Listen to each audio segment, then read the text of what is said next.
La paz del Señor sea con cada uno de ustedes, hermanos. Qué bueno que ya comenzamos de nuevo el domingo con la enseñanza dominical. Espero que se haya gozado con ella, hermano y hermana. Ese es el propósito, que nos gocemos con todo el consejo de Dios y no solamente con las prédicas, sino con la enseñanza también de la palabra de Dios. Todo lo que es de la palabra de Dios es precioso, es maravilloso. Así que retomamos una de esas enseñanzas que habíamos dejado, que apenas habíamos comenzado, pero que ya la retomamos el domingo. Así que si fueren destruidos los fundamentos, ¿qué ha de hacer el justo? Así que ojalá que se haya gozado con la palabra. Yo me gozo mucho con la palabra, hermanos, es una bendición. Así que los saludo a todos, hermanos. Me alegra mucho que el Señor nos esté permitiendo compartir la palabra. Y estamos realmente recibiendo más palabra que cuando inclusive nos estábamos congregando. Entonces, en el contexto de la palabra y la revelación del Señor, ha sido una bendición todo esto. En el contexto de las situaciones, de los problemas, de la escasez y de todo lo que viene, es una tragedia muy grande. Bendito sea el nombre del Señor. Pero, como dice el Salmo 11, Dios está sentado en su trono. El Señor Jesucristo está sentado en su trono. Toda potestad me es dada, dijo hace 2000 años.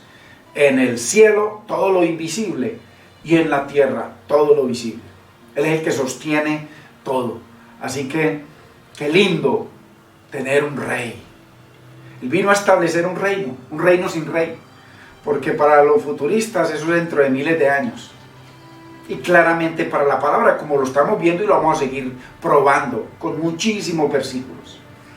Así que qué bendición, hermanos, que nos volvamos a reunir en esta noche y continuamos con esta muy importante enseñanza, delicada. Muchos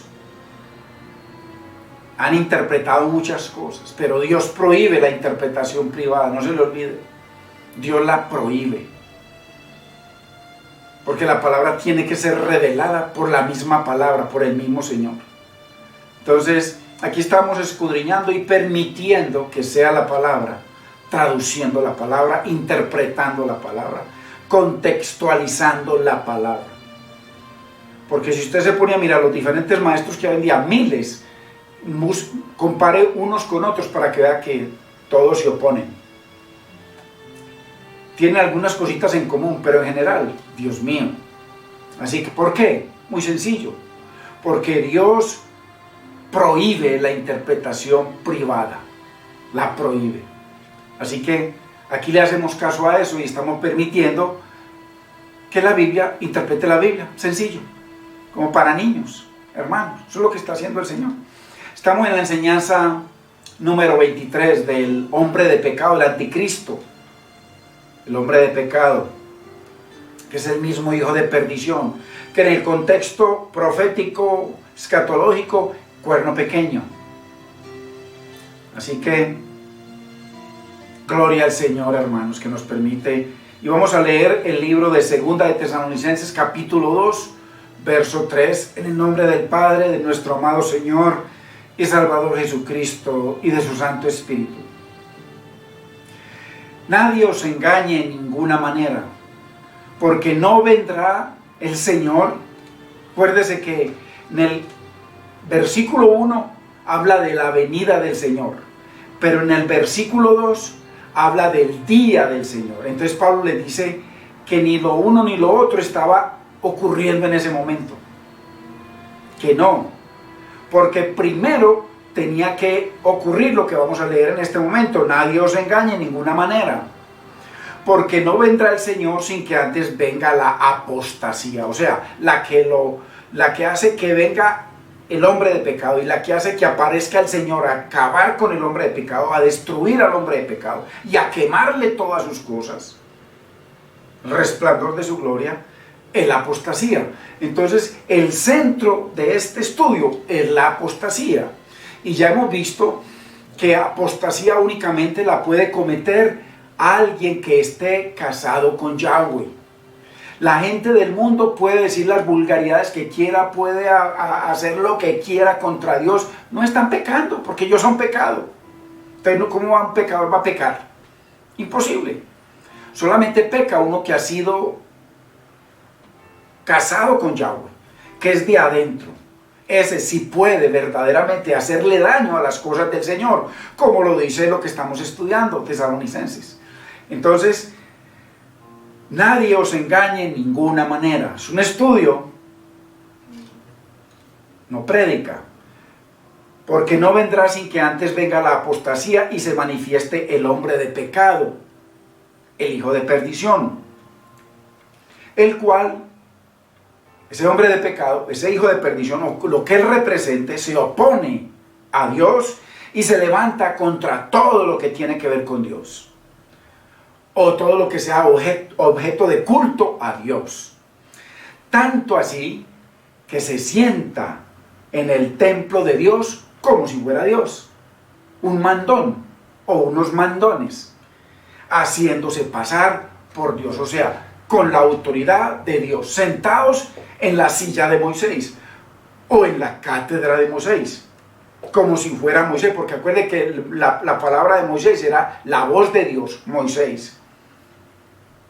Acuérdese cuando el Señor le quería hablar a todo el pueblo judío, todo el pueblo de Israel, y ellos dijeron, no, Señor, dile al Señor que no nos hable nunca más a nosotros, sino que Él te hable a ti y tú nos hablas a nosotros. Entonces la palabra de Moisés era palabra de Dios. Ojo con eso.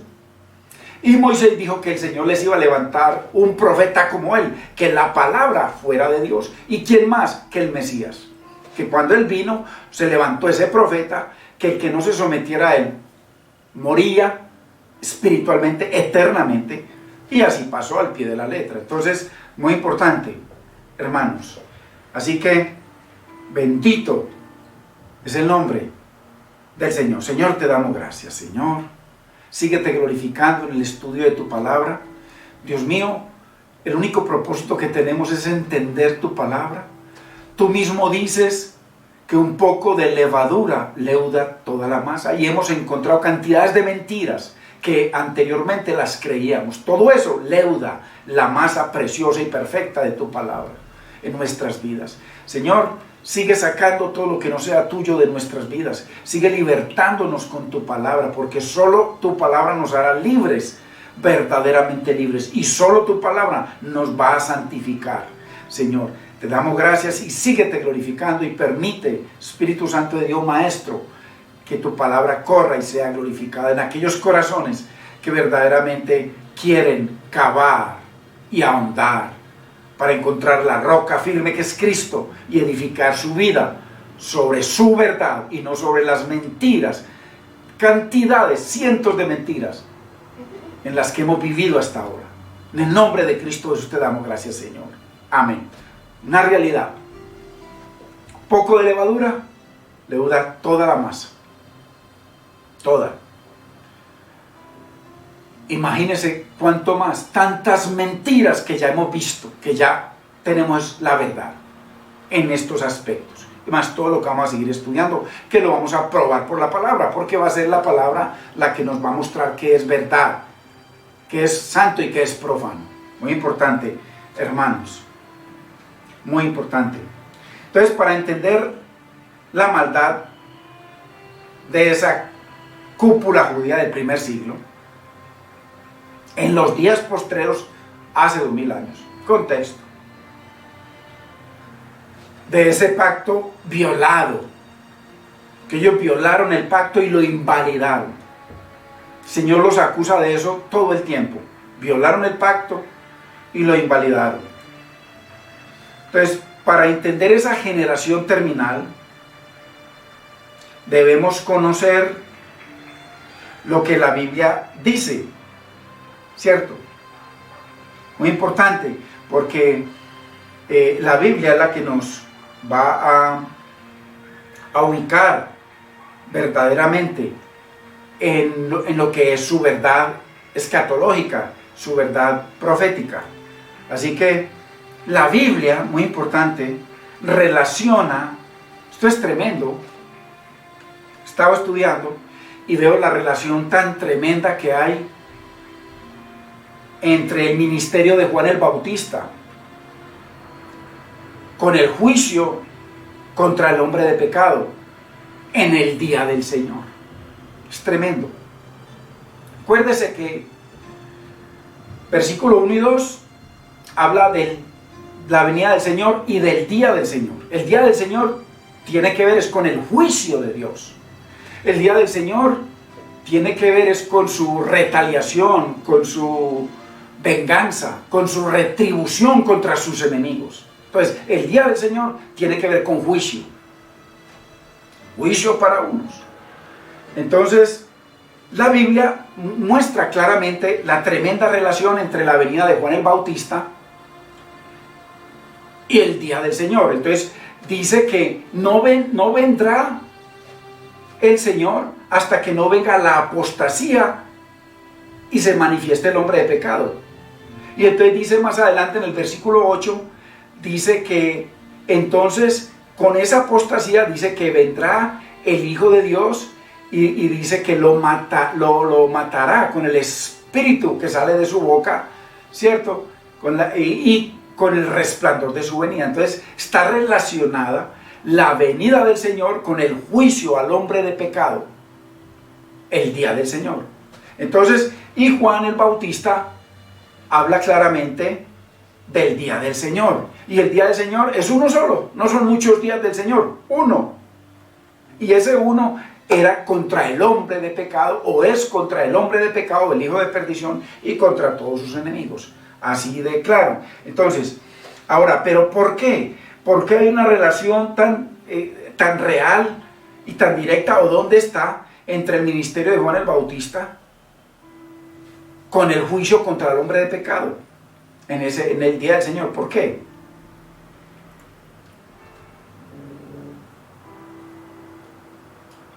Porque es en medio de la apostasía que aparece el hombre de pecado. Y dice que es destruido en la venida del Señor. O sea, cuando el Señor viene a destruir, estamos hablando de la venida del Señor en juicio. Es lo que él le dijo al sumo sacerdote. Dijo, me verán al sumo sacerdote y a la cúpula cuando venga en la nube de gloria con mis ángeles. Entonces, muy importante, que eso lo vamos a ver en los estudios posteriores. Así que mire lo que dice en Malaquías. Malaquías 4:5 está profetizando de Juan el Bautista. Aquí profetiza, mire, Malaquías 4:5, he aquí, yo os envío el profeta Elías, mire, antes que venga el día del Señor, grande y terrible. Aquí habla del profeta Elías, pero esperemos a lo que dice el Señor respecto a Juan el Bautista. Entonces, aquí está relacionando el día del Señor con la venida del profeta Elías. La Biblia dice que el último profeta que hubo fue Juan el Bautista.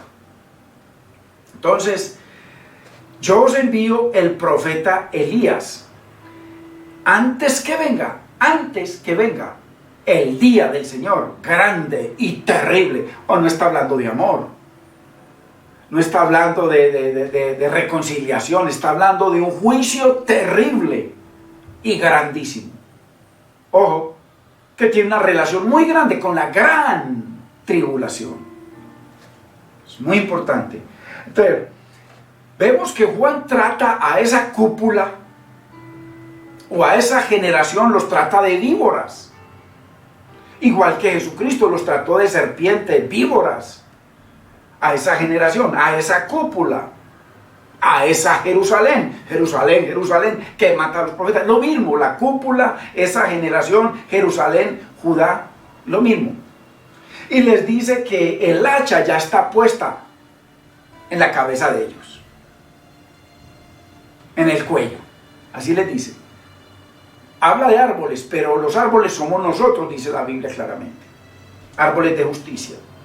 Entonces, Juan trata a esa cúpula de víboras. Lo peor, tal cual como los trató Juan, los trató Jesús en Mateo capítulo 23. Para que lo leamos, por favor, para que sigamos aprendiendo. Mira lo que dice la Biblia de esa Jerusalén con la que vino Jesús a confirmar el pacto de matrimonio con Yahweh.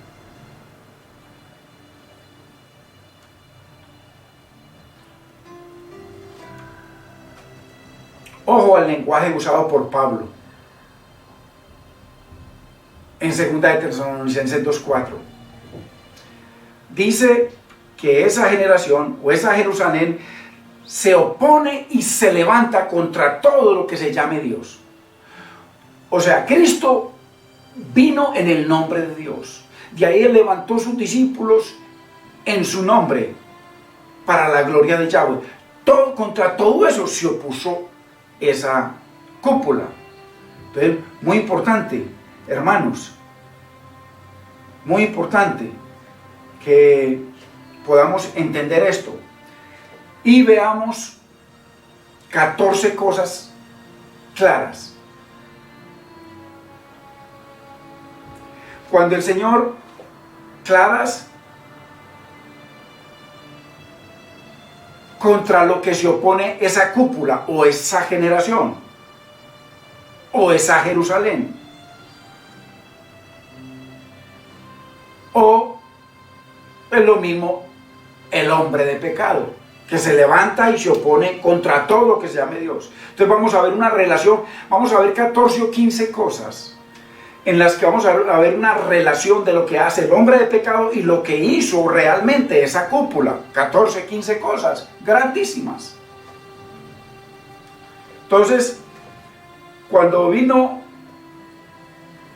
el Señor les dice que les iba a levantar a Juan el Bautista, y Él dice, creo que es en Mateo 11, Él dice que si ustedes quieren saber quién es Elías, les dice, es Elías, es Juan el Bautista, si lo queréis recibir. Entonces, lo que profetizó Malaquías, de que antes de la venida de el profeta Elías, vendría antes del día del Señor grande y terrible, se está refiriendo a Juan el Bautista, que vino el primer siglo, no va a volver a venir. Y el Señor Jesucristo lo aprueba, lo señala, asegura que Él es el profeta Elías, quien habría de venir. Y le dice, si lo querés recibir, es Él, claramente. Mateo 11, leámoslo por favor, léalo después. Entonces, mire la unidad tan preciosa de la palabra entre el ministerio de Juan el Bautista, como trató a esa generación, como maldijo a esa generación, que fue exactamente como los trató el Señor en Mateo 23, y que Él dijo, estaba profetizado de que Él vendría antes de que viniera el día del Señor, grande y terrible. Entonces mire la unidad tan perfecta, con lo que declara Pedro el día de Pentecostés, de que lo que nosotros estamos hablando, estos idiomas, es lo que profetizó el profeta Joel, que en los postreros días, y en el versículo 19 de Hechos capítulo 2 al 21, habla de sangre, fuego y vapor de humo, o sea, el día del Señor, la manifestación de juicio con fuego y espada terrible del Señor, año 70, no se nos olvide. Todo eso es la misma relación, como Hebreos capítulo 1, verso 1, habla de que el Señor les habló de muchas formas y de muchas maneras, pero en estos postreros días, hace 2000 años, nunca más en un futuro. Eso es mentira tras mentira, hermanos. Mentira tras mentira. Démosle gracias a Dios por esta enseñanza. Entonces, veamos el lenguaje usado por Pablo en 2 de Tesalonicenses, cuando dice que este hombre de pecado se levanta y se opone contra todo lo que se llama Dios o es objeto de culto, al punto que se hace pasar por Dios y que se sienta en el templo de Dios como si fuera Dios. Más perverso que eso, no existe nada. Dios se está metiendo todo contra Dios, porque cualquier cosa que se haga contra algún pastor o algo, eso no es nada. Estamos hablando contra Dios, lo más perverso del mundo. Pero ese mismo lenguaje, muy importante, lo vemos del hombre de pecado. Ojo, verso 4 de 2 de Tesalonicenses 2, todo ese lenguaje del hombre de pecado, miremoslo aquí en estas 14 o 15 cosas contra las que se opone esa cúpula o esa generación o esa Jerusalén. Ojo, tremenda relación perfecta con el hombre de pecado. Muy importante, hermanos, que entendamos estas cosas. Primero, esa Jerusalén se opone a Dios. Miremos, pues ya lo leímos en Segunda de Tesalonicenses. En Segunda de Tesalonicenses 2:4. Y aquí lo vamos a ver en Primera de Tesalonicenses 2:14 y 15.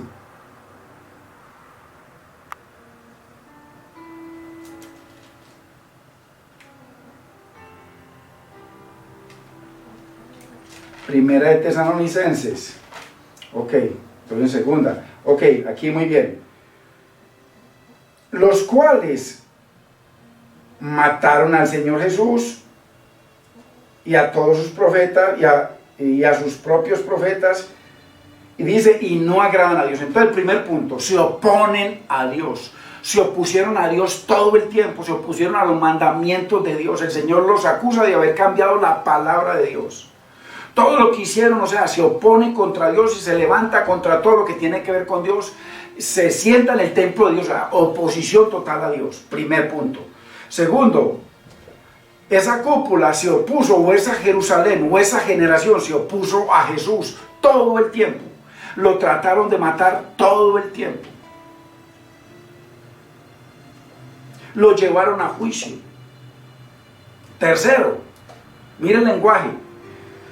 Se opuso a los apóstoles, como lo dice aquí en Primera de Tesalonicenses 2:14 y 15. Cuarto, se opuso a los profetas. ¡Qué tremendo!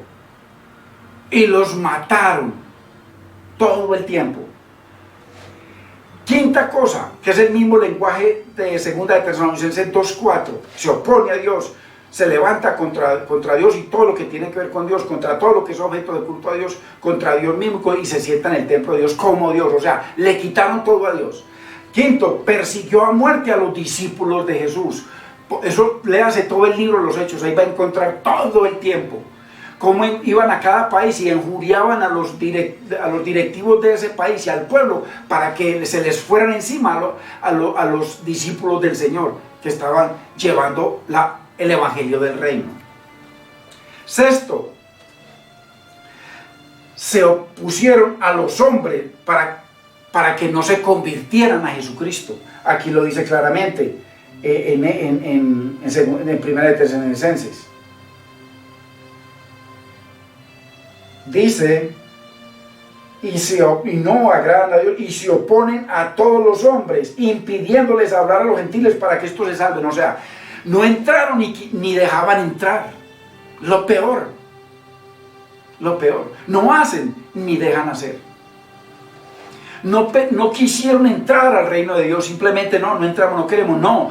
Iban y buscaban, dice que iban y hacían un prosélito, o sea, alguien que ya estaba en el reino del Señor, alguien que ya había sido discipulado por Pablo, por algunos de los discípulos del Señor y que ya había entrado al reino, iban a judaizarlos, o sea, a hacerlos un prosélito del judaísmo. Y entonces cuando el Señor les dice, ese prosélito que ustedes lo sacaron del reino va a ser 2 veces más hijo del infierno que ustedes, porque conoció la verdad y se apartó de ella, porque ustedes iban de país en país con tal, O sea, se opusieron al Señor en todas las formas y con todo el poder. Además que tenían el poder del reino, porque estaban reinando, no se quisieron someter a Ciro, al rey que había venido. Muy importante, hermanos.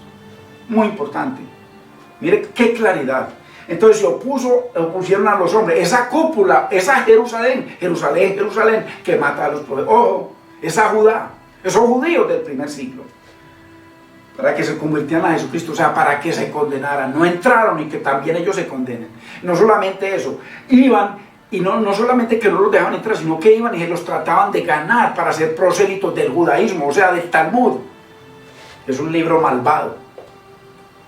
Séptima cosa, en la que hay una relación perfecta entre lo que dice 2 de Tesalonicenses 2:4 sobre el hombre de pecado y esa generación, esa Jerusalén, esa cúpula. Se opusieron a ese nombre. ¿En qué nombre vino el Señor Jesucristo? En el nombre del Padre. Si no lo cree, leamos Jeremías 23, 5 y 6. Vamos a leerlo. Jeremías 23, 5. Dice, he aquí que vienen días, postreros días, estamos hablando de Jeremías, está hablando ya el momento final para esa generación, terminal, o sea, porque ya iba a dejar de existir eternamente y para siempre. He aquí que vienen días, dice Yahweh, en que levantaré a David renuevo justo. Si nosotros leemos Hechos, capítulo 2, hermanos, claramente vamos a ver,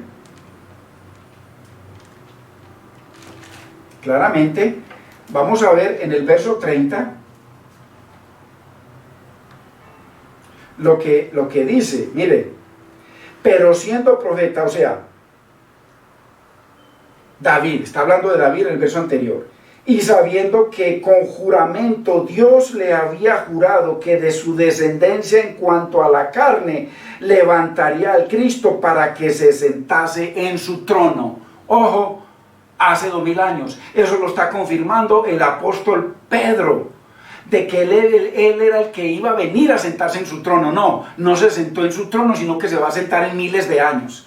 Hermano, y entonces lo que subió y dice que le fue dado dominio, gloria al reino, y bajó y dijo, toda autoridad me es dada en el cielo y en la tierra. ¿Qué? Hermanos, cientos de versículos contra tres pasajitos que dice Apocalipsis 20, y han quitado, o sea, han derribado. Pues no la han derribado porque la verdad, simplemente han abordado una mentira contra la Biblia, contraria. Aquí dice claramente que Dios le había jurado que con juramento le levantaría un descendiente de su carne en cuanto a la carne de David, el rey David, el Cristo que se levantaría, o sea, dice que recibiría su cetro. En cuanto a la carne, levantaría al Cristo para que se sentase en su trono como rey. ¿Cómo qué? Como hijo de David, como rey, su trono. Está hablando de trono, está hablando de reino. Entonces, muy importante, hermanos. Aquí que vienen días, dice el Señor, en el que levantaré a David, renuevo justo. Ahí lo levantó hace 2000 años. Hace 2000 años vino el Mesías. No va a volver nunca más con relación con el pecado, sino que estaba hablando de su venida en el día del Señor y los que creemos su segunda venida. Entonces, muy importante, hermanos.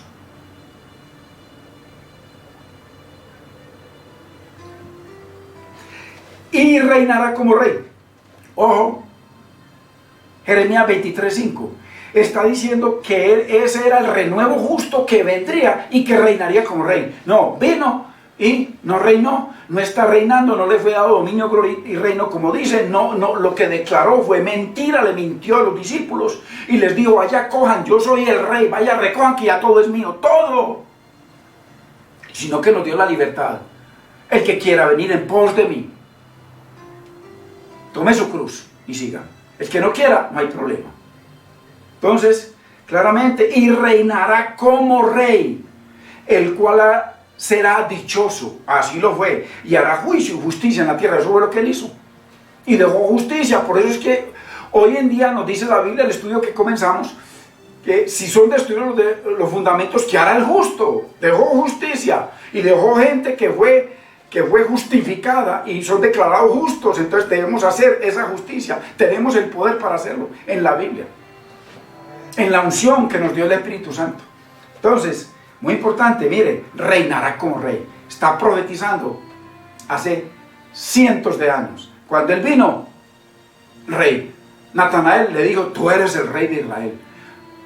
Tomás lo declaró Dios y Señor de su vida. Pablo, o sea, Señor, Curios, que significa rey, el máximo, el más alto de todos. Por eso es que el César se declaró a sí mismo Curios, o Señor, y no permitía que a nadie más le dijeran Señor. ¿Por qué? Porque Curios es el más alto. Entonces Pablo lo declaró Señor de su vida. Y Dios, por supuesto, rey. Entonces, muy importante, verso 6. En sus días. En sus días, miren lo que dice aquí, en sus días, o sea, en los días de Jesús. Ya en el verso anterior dice que se sentaría como rey, ahí lo acabamos de leer, y reinará como rey. Dice, en sus días. En los días de Jesús será salvo Judá. En sus días, hace 2000 años, no va a ser salvo en un futuro, nunca. Nada que ver. ¿Y qué es Judá? Jerusalén, Jerusalén, Jerusalén. Esa cúpula, esa generación, hermanos. Pues para niños. O sea, un remanente. Será salvo Judá, habla de un remanente únicamente. Ahí están los apóstoles. Los 3000, los 5000, los que recibieron al Señor. Y los que sigan recibiendo de cualquier nación son simplemente pecadores que se tienen que venir humillados ante Cristo, sea que de allá de Israel, del Medio Oriente, o sea de Estados Unidos, o de Colombia, o de cualquier país, lo mismo. La palabra es para entenderla, hermano, no para seguir jugando con tanto cuento y tanto mentiroso, tanto profeta raro. Entonces, en esos días, no solamente se sentó en el trono, en esos días no solamente reinó como rey, sino que él le dijo a Pilato: mi reino no es de este mundo, es espiritual. Él no le dijo a Pilato que iba a venir a reinar dentro de miles de años. Ya van 2000 años y tanto y no pasa nada. Pura mentira. La profecía más larga del mundo, las 70 semanas de Daniel, van ya 2500 años y no pasa nada. Y la gente sigue, hermano, comiendo carreta. Entonces, en sus días será salvo Judá e Israel. Está hablando de Judá, o sea, lo que hablamos la última vez. Jerusalén estaba compuesto de Judá, de Efraín, de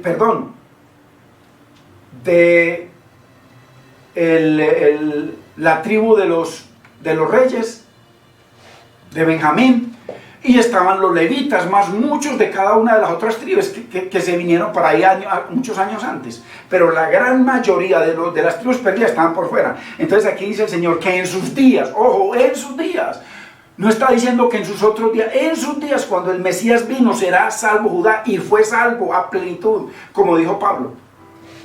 A plenitud, ¿pero quién? Un remanente que estaba escrito. Judá, un remanente. E Israel, mire, Efraín, las 10 tribus del norte, Samaria, las tribus perdidas, Efraín habitará confiado, o sea, ya salvo, porque nuestra habitación confiada no es que vivamos acá. Hay gente que vive en el poblado, hay gente que vive en Laureles, hay gente que vive en Miami, en los mejores sitios, hay gente que vive, cristianos que viven pobres en lugares humildes, pero somos hijos de Dios, no hay diferencia entre nosotros. Hay gente que vive, no importa donde vivamos, habitamos confiados no por el lugar donde vivimos, nuestra confianza está en Cristo, hermanos, en la autoridad que nos ha dado, en las promesas que Él nos ha dado. Entonces a eso se refiere.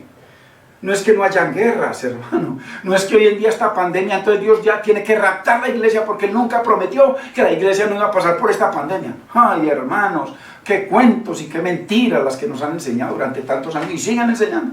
Y seguirán enseñando. Ahí la mayoría están usando toda esta pandemia para traer prédicas y meter la Biblia ahí. Hermano, nada que ver. Dios no tiene nada que ver con esto. No, que es un castigo de Dios. Dios no tiene nada que ver con esto, hermanos. Nada. Dejemos esa religiosidad. Dios nos puede guardar de ella, pero también nos puede llevar con ella. Y Él está en su trono, Él sigue siendo rey. Él está sentado en su trono. Ojo. muy importante. Dios permite, pero también Dios puede quitarla. Pero eso son cosas de la maldad del hombre, que no se somete a las leyes de Dios, que derribaron los fundamentos del Señor. Entonces es muy importante, hermano, muy importante entender la palabra. Religión es lo que hemos recibido. Como no entendemos, seguimos diciendo, a todos le decimos amén. Aquí no. Aquí escudriñamos, hermano. Entonces, en sus días, en los días de Jesús, hace 2000 años, no solamente recibió el trono que Dios le juró, le prometió con juramento que se sentaría en su trono, sino que además dice que reinará como rey en sus días. No solamente recibió el trono de David, por eso lo llamaban Jesús, hijo de David. Y reinó como rey, pero su reino es de este mundo.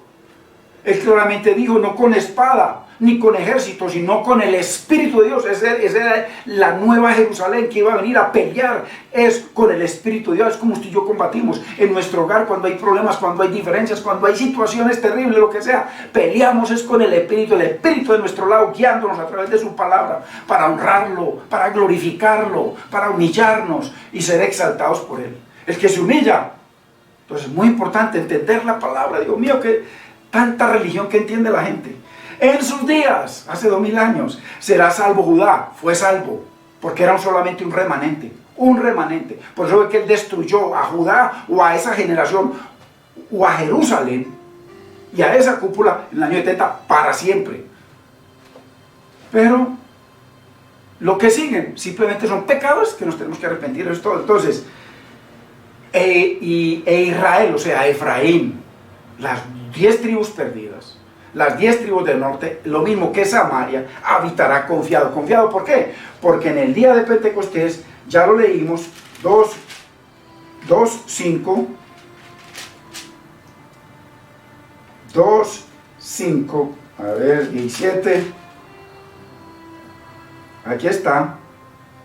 Moraban entonces, mire usted, moraban entonces en Jerusalén judíos, ojo, ¿judíos de dónde? Varones piadosos, o sea, que Dios tenía algo con ellos, de todas las naciones bajo el cielo. Verso 5, Hechos capítulo 2. Ahí estaban todas las tribus perdidas, las 10 tribus perdidas, para que se cumpliera esta profecía de Jeremías, que en sus días sería salvo Judá e Israel, en sus días, hace 2000 años. Tanto las 10 tribus como las otras 2. Por eso fue que él dijo, Padre, todo se ha consumado. Yo te he glorificado en la tierra, he acabado la obra que me diste que hiciese. ¿Cuál era la obra? De venir, que es lo que dice Isaías 49, del 1 al 6. ¿Por qué lo nombró el nuevo Israel o el nuevo guía para llevarle el pueblo a Dios? Ahí lo dice claramente. Hermano, muy importante que leamos eso. Muy importante. Que no tenemos afán. Ok. Miren, hermano, es que la preciosa palabra. Miren, 49:3. Y me dijo, mi siervo eres, oh Israel. Está hablándole al Mesías, lo llamó Israel al Mesías, a Jesús. Al que está diciendo Jeremías que en sus días iba a recibir el cetro o el trono de David y que se iba a sentar como rey. Y en sus días iba a salvar a Judá y a las 10 tribus. O sea, a Jerusalén, un remanente, y a las 10 tribus. Entonces aquí claramente dice, y me dijo, mi siervo eres, oh Israel, porque en ti me gloriaré. Dios nunca antes se había gloriado en nadie, y Él lo glorificó todo el tiempo, y yo no he venido para hacer mi voluntad, sino la del que me envió. Muy importante, y aquí está el ministerio. Aquí en el verso 6 dice, poco es para mí que tú seas mi siervo para levantar las tribus de Jacob. Ahí está. Y para que restaures el remanente de Israel. Mire, también te di por luz a la nación. Aquí nombró a Judá, a las 10 tribus perdidas, para cuando Él viniera, hiciera eso. Y Él le dijo el Señor en Juan capítulo 17, verso 4 y 5, Padre, yo te he glorificado en la tierra, he acabado la obra que me diste que hiciese. Ahora, Padre, como yo ya hice mi parte, haz tú la tuya. Glorifícame al lado tuyo con aquella gloria que tuve contigo. Ojo, que los 2 de maíz les dijo, no era necesario que se cumplieran todas estas profecías de Jeremías y de todos los profetas, todos los 5 libros de Moisés, los libros proféticos y los salmos en mí. Yo lo cumplí todo, por eso todo se ha consumado.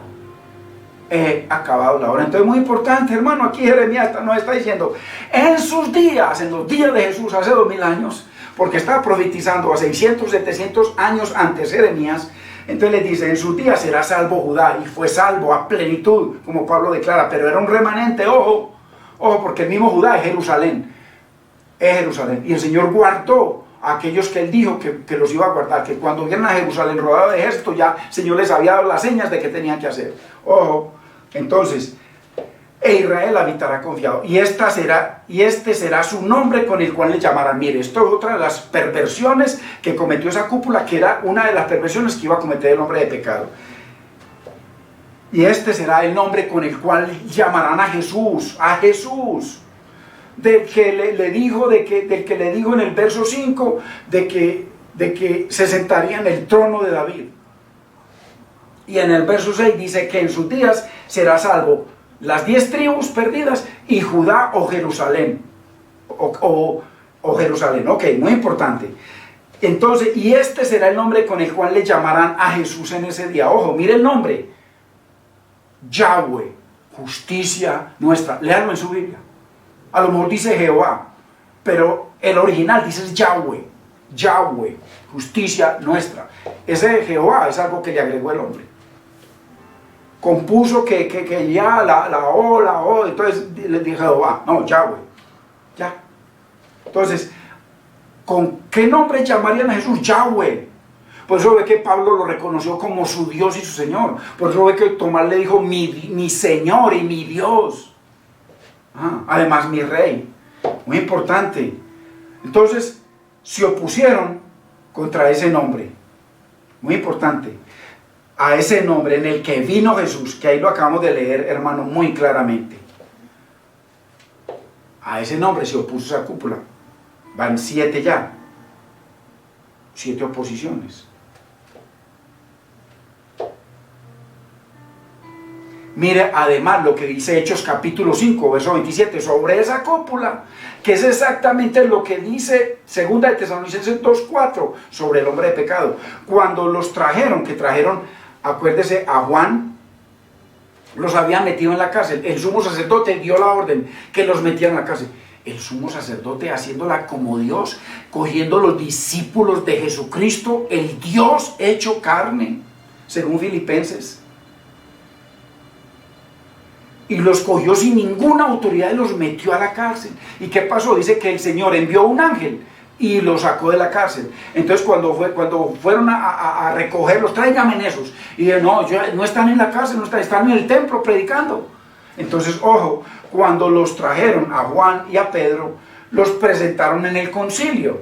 Ojo, concilio, los 70, la cúpula, sumo sacerdote más los 70 ancianos, más los escribas y los fariseos.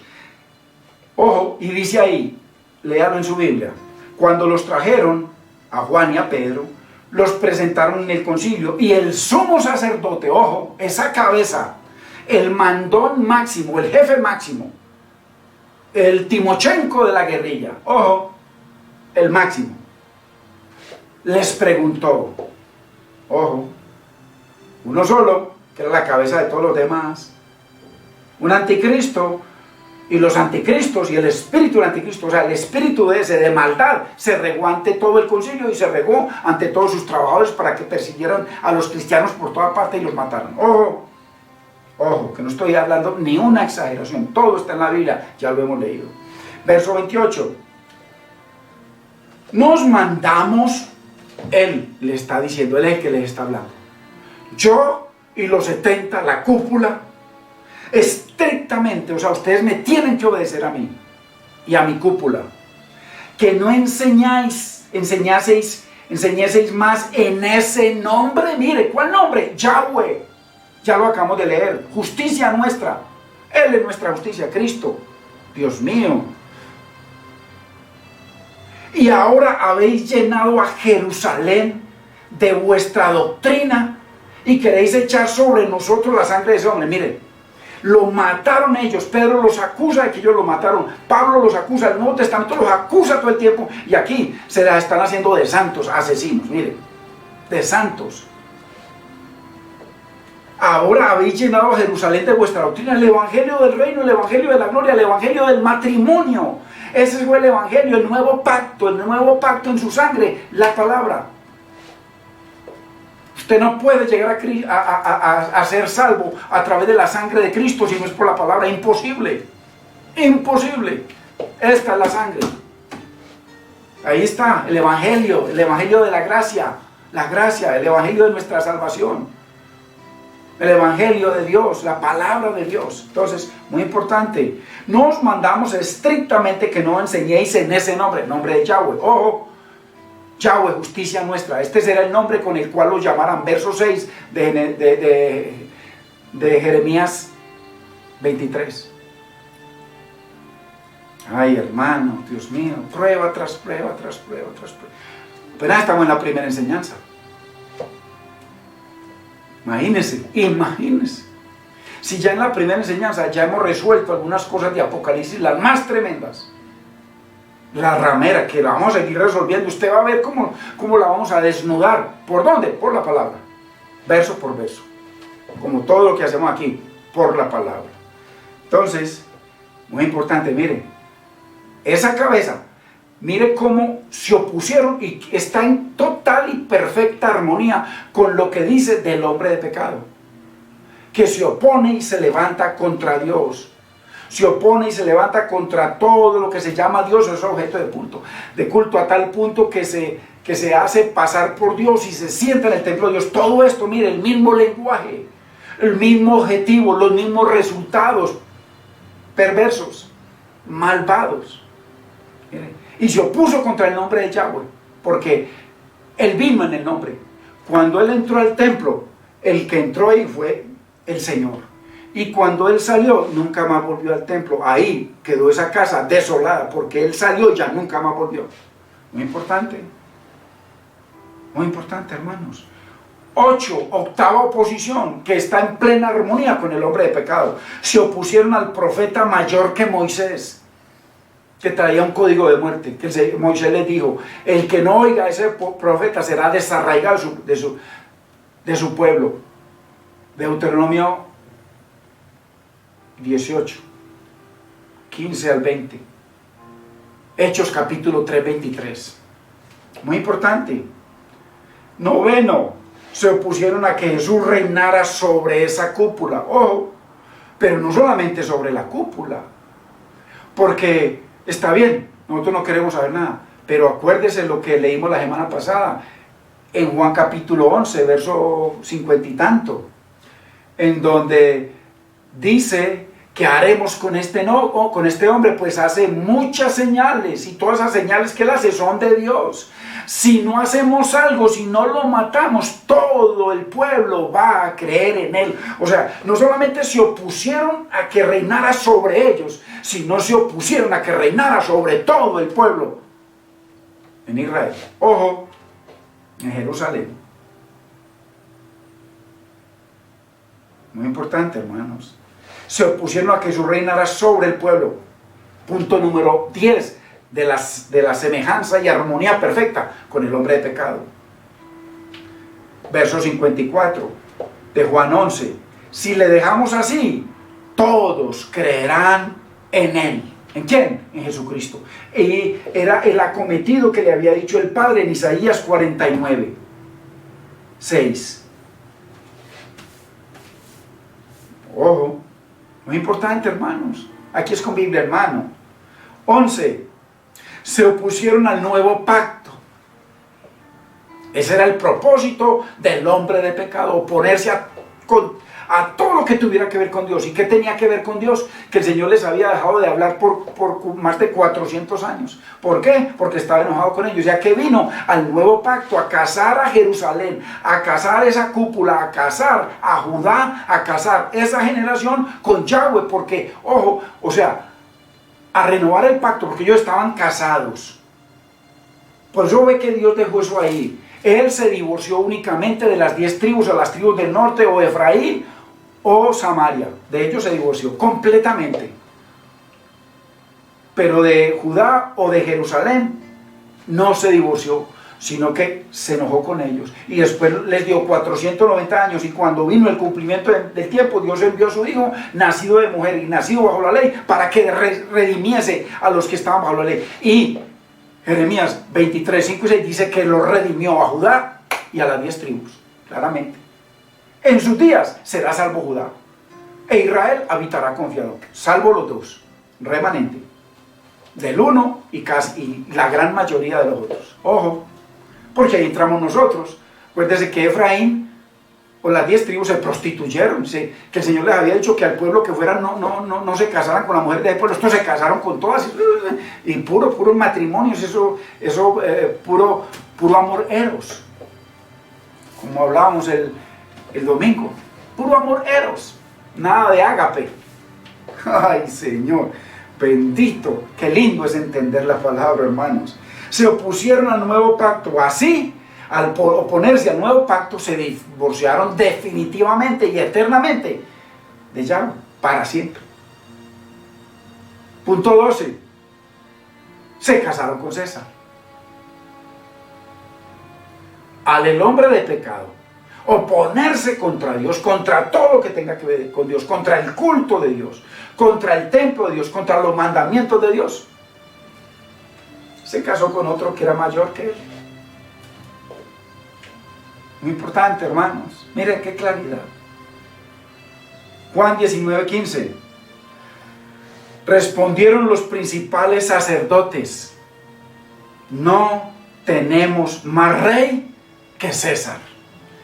Divorcio total de la ramera de Yahweh. Acuérdense que la llama ramera en toda parte, pues eso lo vamos a ver, verso por verso, precioso, más claro que esto. Punto 13, de la semejanza tan armoniosa y tan perfecta, única, entre el hombre de pecado y esa cúpula, Jerusalén, Jerusalén, que mata a los profetas. Ojo, primer siglo, judíos del primer siglo, todos, sin excepción. Los que se casaron con Yahweh se salvaron. Los otros, y los que quedaron, que estaban en otras partes, o que se fueron para otras partes, o que no murieron, simplemente pasaron a ser pecadores, ya con los que no tienen nada que ver Yahweh, simplemente que si se arrepienten y vienen a través de la sangre de Cristo, entonces pasan a ser parte del pueblo de Dios, porque ya no hay diferencia entre judío ni gentil, la misma. Eso es todo. 13 puntos de la oposición de esa cúpula, que se opone y se levanta contra todo lo que se llama Dios o es objeto de culto. Se sentaron en el templo de Dios. Uy, hermano, como representantes de Dios, porque acuérdense que ellos estaban sentados en la cátedra de Moisés. El Señor los acusa en Mateo 23 de eso. Primer versículo de Mateo 23 los acusa de que se habían sentado en la cátedra, o sea, que daban órdenes como si fueran Dios en el asiento de Moisés, y haciendo todo lo contrario en el templo, todo lo contrario a Dios, porque se sentaron en el templo de Dios como si fueran Dios. Ojo, ¿quiere algo más claro, hermano? Y como si todo esto fuera poco,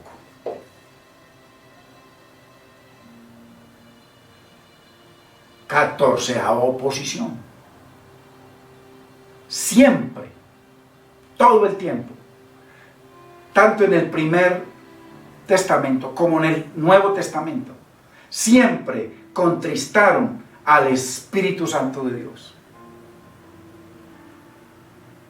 Siempre. Lo declara Esteban en Hechos capítulo 7, verso 50 y tanto. Siempre.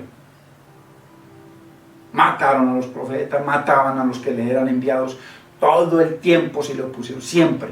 Ojo, que ese era el ministerio del hombre de pecado. Siempre oponerse a Dios contra todo lo que sea de Dios o es objeto de culto, oponiéndose completamente contra todo lo que tiene que ver con Dios. Ojo, y aquí, con el Espíritu Santo, ahí les fue mal. Porque Jesucristo les dijo: ustedes pueden decir lo que quieran de mí, inclusive del Padre, lo que quieran.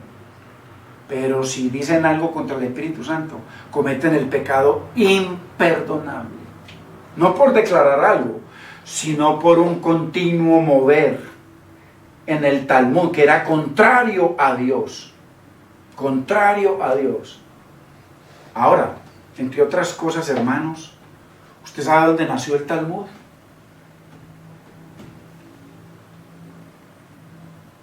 Hay dos Talmuds. Pero en el único que creen ellos es en el Talmud babilónico. O sea, los judíos, Jerusalén, esa generación, el Talmud de ellos era babilónico, y en Apocalipsis el Señor llama a la ramera Babilonia, donde el pensamiento de ellos, el corazón de ellos, su mente y sus mandamientos, todos eran babilónicos. Qué raro, hermanos, qué raro, qué coincidencia tan mortal. Así que, como si esto fuera poco, siempre contristaron al Espíritu Santo. Y punto 15, ya blasfemaron contra el Espíritu Santo de Dios. Ahora, ¿por qué? Porque ellos le asignaron a los milagros del Señor, porque ellos mismos, ojo, que ellos violaron su conciencia. Ellos le dijeron al Señor a través de Nicodemo en el capítulo 3 de Juan, de que ellos sabían que Cristo Jesús venía de Dios, porque nadie puede hacer esos milagros que tú haces si Dios no está contigo. O sea, todos reconocemos los 71, sumo sacerdote y la cúpula, porque él era del Sanedrín. Es muy importante. Todos los milagros que hacía el Señor mismo dice que él hacía sus milagros por el Espíritu Santo. Por eso es que dice por allá, que más de una vez he cometido el error, porque la memoria me falla, de que Lucas 4:44, nada que ver, Lucas 4:18 al 21. Ahí cuando dice el Señor, cuando le entregaron el rollo, y cuando le entregaron el rollo, dice, el Espíritu Santo de Dios está sobre mí por cuanto me ha ungido para, y comienza, o sea, para hacer todo lo que dice ahí. O sea, que él todo lo que hacía, y todo lo que dice ahí, todo lo que él hacía, lo hacía por el poder del Espíritu. Entonces, el atribuirle los milagros del Señor a Belcebú, que se lo atribuyó esa cúpula, o esa generación, o esa Jerusalén, la cabeza, o esa Jerusalén que tenía su mente y sus mandamientos nacidos en Babilonia, era babilónica, y que después aparece en Apocalipsis como Babilonia, la grande, la ciudad, la ramera, la que tenía un letrero acá que en vez de decir santidad al Señor, decía un misterio. Claro, tremendo misterio. Cuando el Señor le dice, cuando el ángel le dice a Juan, yo te voy a mostrar quién es esa ramera, y dice que Juan se sorprendió. Lo mismo que le pasó a Daniel, cuando el ángel le dijo, yo te voy a mostrar lo que le ha de suceder a tu pueblo en los postreros días. Y cuando le mostró, dice que casi se muere, que se desmayó. No podía creer que los iban a destruir. No podía creer. Eso mismo le pasó a Juan. Entonces, estos, según la Biblia, esa blasfemia contra el Espíritu Santo se produce al tener cauterizada la conciencia. Lo dice Primera de Timoteo, lo mismo, 4:2. Juan, en Primera de Juan 5:16 y 17, para que lo anote, lo llama pecado de muerte. La blasfemia contra el Espíritu Santo es lo mismo que la conciencia cauterizada, o es lo mismo que pecado de muerte. Exactamente lo mismo. Fue tan grave lo que ellos declararon de que después de que lo que él hacía era por Belcebú, o sea, por Satanás, que él era un demonio de Satanás, que Cristo era un demonio de Satanás, y que hacía los milagros por Satanás o por Belcebú, que es lo mismo. Fue tan grave eso, que el mismo profeta Isaías nos dice que todo el ministerio de Jesús dependía del Espíritu Santo, porque él abrió el rollo le entregaron el rollo de Isaías, porque en los escritos de Lucas no existían. Es muy importante, hermanos. Lucas 4:18, el Espíritu del Señor está sobre mí, por cuanto me ha ungido, y aquí dice para propósito, para dar buenas nuevas a los pobres. Me ha enviado a sanar a los quebrantados de corazón. Mire, a pregonar libertad a los cautivos y vista a los ciegos, a poner en libertad a los oprimidos. Y entonces dice, y el año agradable del Señor. Y lo que seguía ahí era el juicio, que es exactamente lo mismo que profetizó Malaquías 4:5, cuando dice que el profeta Elías iba a venir antes del día del Señor. Y muchos están esperando, es que el profeta Elías, otra secta por ahí lo llama que el pastor es el profeta Elías. En fin, hermano, y el Señor dice claramente, mire, ¿usted quiere saber quién es el profeta Elías? Mírelo ahí, es Juan el Bautista. ¿Lo quieren recibir? Es él. Muy importante, hermanos. Muy importante la palabra. Entonces, el Espíritu Santo era el ente activo en el misterio y vida de Jesús. El Espíritu Santo. Él era el que convencía y sigue convenciendo de pecado, de justicia y de juicio. Juan 16:8. Entonces, los fariseos, con toda esa cúpula de poder, al rechazar a Cristo, estaban rechazando al Espíritu Santo de Dios. Qué grave. Entonces, esto no es solamente por la cuestión con Cristo, era porque en él estaba la plenitud de la deidad. Estaba el Espíritu Santo, que fue el que lo ungió, y él hacía todo el poder, era por eso. Y estaba el Padre. Entonces, la blasfemia contra el Espíritu Santo es una resistencia muy importante. Esto sí es aplicado a nosotros. Acuérdese que histórico hace 2000 años. No espere nada histórico. Esta pandemia que dicen de que eso es parte de los juicios de la gran tribulación, hermano. Dios tenga misericordia, que nos dé entendimiento y que le dé entendimiento a los pastores que están declarando esas cosas. Dios tenga misericordia, que los ayude. Nada que ver, hermano. Cumplimiento histórico hace 2000 años. De ahí para acá, ningún cumplimiento histórico. No existe. Los que creemos en la segunda venida, los que creemos en la resurrección, eso sí va a ser histórico. ¿Cierto? Pero la blasfemia contra el Espíritu Santo es una resistencia continua al llamado del Espíritu Santo. Continua. Y dele, y llame a ellos. Hermano, ¿cuánto tiempo los llamó el Señor a ellos? ¿Cuánto? Ya enseguida lo vemos, ¿cuánto tiempo? ¿Cuántas veces he querido juntaros? ¿Cuántas? 3 años y medio. ¿Cuántas veces? Cientos. No.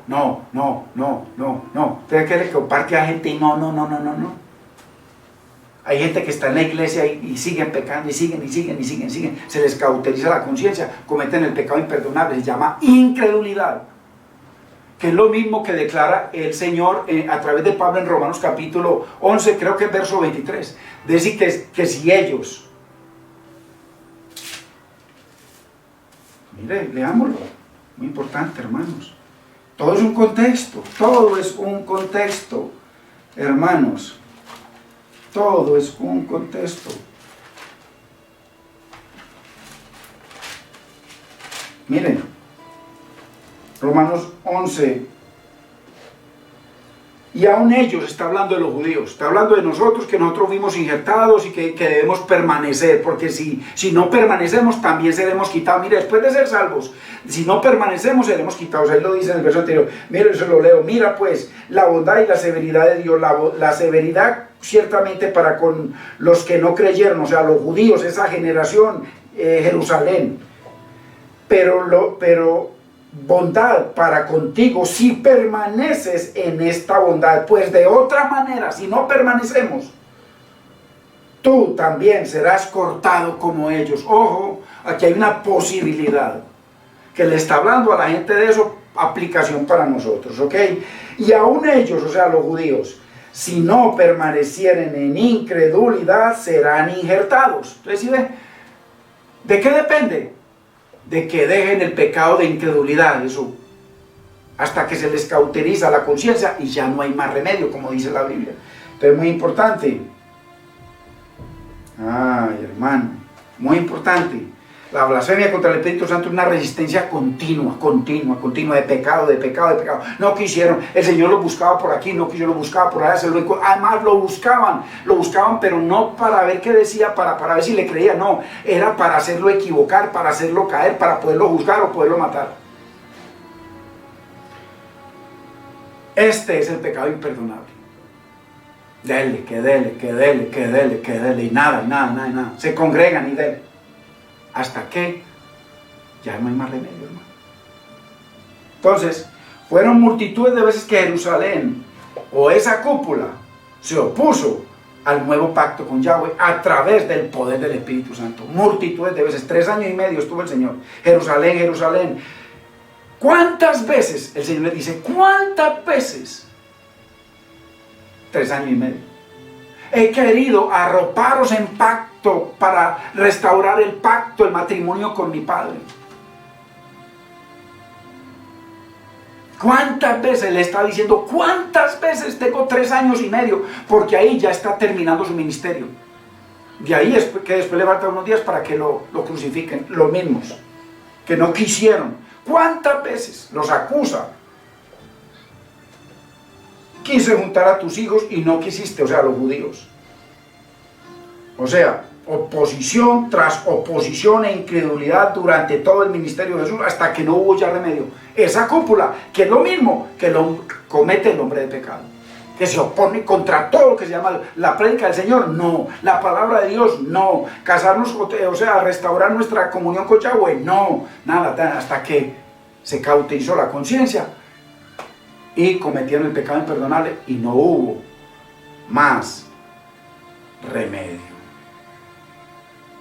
Mas ellos, lo mismo que en el primer testamento, 2 de Crónicas 36:16, hacían escarnio de los mensajeros de Dios y menospreciaban sus palabras, igual con Jesús, burlándose de sus profetas, hasta que subió la ira de Dios contra ese pueblo, contra esa Jerusalén, y no hubo ya remedio. El mejor ejemplo para usted y para mí, para nosotros, es esa generación terminal, que tuvo todos los privilegios, hermano, todos los privilegios que el Señor menciona en Romanos 9:4. Pero aún así, estaban llenos de privilegios. Uy, hermano, hay que leerlo. Romanos 9:4. Hay que leerlo. Y aún así fueron condenados, aún así fueron desolados, aún así fueron destruidos, llenos de privilegios. Usted y yo tenemos muchos privilegios en el Señor, pero mucha responsabilidad. Mire lo que dice Romanos 9:4 para que vean los privilegios. Que son israelitas, de los cuales son la adopción. Mire, ellos, está hablando. Pero en el verso anterior dice Pablo, porque deseara yo mismo ser anatema, separado de Cristo por amor a mis hermanos, los que son parientes míos según la carne. O sea, Pablo estaba dispuesto a condenarse, a morirse, con tal de que ellos le creyeran a Cristo. No quisieron.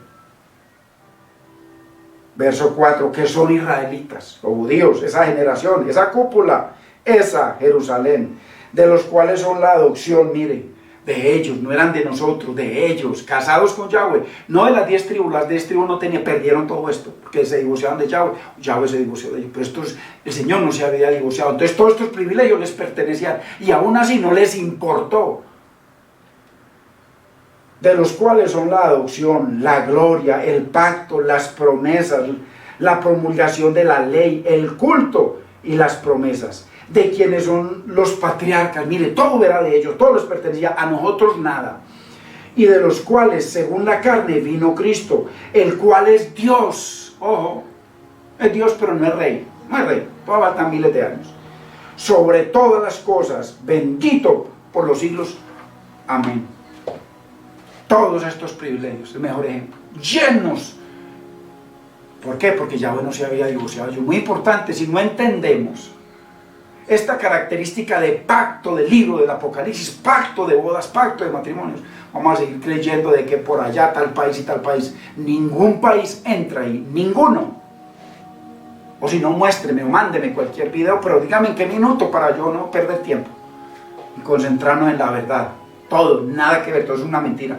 Pero el mejor ejemplo para usted y para mí es esa generación terminal que tuvo todos los privilegios. Ahí está, ahí lo acabamos de leer en Romanos 9, 4 y 5. Pero aún así fueron desolados. Muy importante, hermanos. Y Pablo les dice que esos, que a pesar de que tenían todo eso, sería imposible que entraran. Por eso es que antes, ya para terminar, antes de ser crucificado por esa cúpula, o esa generación talmúdica, originarios de Babilonia, su Biblia, su única Biblia, el Talmud, es babilónica. Entonces cuando el Señor menciona a esa gran Babilonia, está hablando en el contexto de pacto. Ojo, no ciudades políticas. Y si había alguna ciudad o generación babilónica que toda su teología, toda su religión, toda su fe y sus creencias dependían de Babilonia, allá se originó. Ojo, esto es entendimiento tras entendimiento, o revelación tras revelación, como la queramos llamar. Es por eso que antes de ser crucificado por esa cúpula, o esa generación, o esa Jerusalén, Jesús termina su ministerio diciéndoles: Jerusalén, Jerusalén, que matas a los profetas y apedreas a los que te son enviados. ¿Cuántas veces quise arroparos en ese pacto? O sea, para renovar el pacto con mi Padre, y no quisiste. Pues he aquí, muy importante para que entendamos esto ya para finalizar por esta noche. Vuestra casa os es dejada desierta. Y desierta significa desolada. Muy importante, desolada. Acuérdese de la abominación desoladora, o más bien la abominación que ellos cometieron, que ese hombre de pecado cometió, y que esto que son exactamente igual, todo lo que cometieron a lo que dice 2 de Tesalonicenses 2:4 sobre el hombre de pecado. Eso mismo, esas abominaciones les trajo contra el Señor, que mataron al Señor, a los apóstoles, a los profetas, a los enviados. Se sentaron en el templo de Dios, se opusieron a que se salvaran el resto de los hombres, no entraron ni dejaron entrar. Esa abominación les trajo una desolación. Y no, es que abominación desoladora, que por allá metan un caballo, un elefante al templo. Son consecuencias. Entonces, muy importante, hermanos, muy importante. Entonces, ¿y por qué desolada? Vuestra casa os es dejada desierta o desolada, porque cometieron toda esa abominación, la cual les trajo tremenda desolación o gran tribulación. Padre, te damos gracias, Señor. Bendecimos tu nombre. Señor, qué claridad la de tu palabra, Señor, de tu preciosa palabra. Dios mío, te damos gracias y no entendemos por qué un remanente tan pequeño como nosotros, Señor, en donde siempre hemos tenido tanta necesidad, Dios mío, y tú nos das tanto entendimiento de tu palabra, verso por verso, porque solamente yo leo tu palabra y tú interpretas tu palabra, Señor. Oh Dios mío, yo te doy gracias, Señor, por la vida de cada hermano y hermana que están ávidos de entender tu palabra, Señor, de dejar atrás tantas mentiras en las que hemos sido cimentados por años, Señor, y que la iglesia casi que en general sigue cimentada en tremendas mentiras, Señor. Te damos gracias por abrirnos el entendimiento y por abrirnos tu palabra, Dios mío. Bendito es el nombre del Señor. Hermanos, nuevamente, mil gracias por sus oraciones, por sus bendiciones. Cada uno nos bendecimos. Comparta esta palabra. Compártala para que ella corra y sea glorificada y siga libertando gente. Porque lo único que hay hoy en día es religión y religión como loco. Legalismo y religión como loco, que no tiene que ver nada con la Biblia. Así que, mil gracias. Los bendecimos, hermanos. Continúo orando por nuestro nietecito, por los hermanos que están padeciendo de esta enfermedad tan terrible del coronavirus, diferentes hermanos. Y por supuesto, oremos los unos por los otros, y mil gracias, hermano. Los bendecimos en el nombre del Señor, y que la paz del Señor sea con cada uno de ustedes, hermanos. Buenas noches.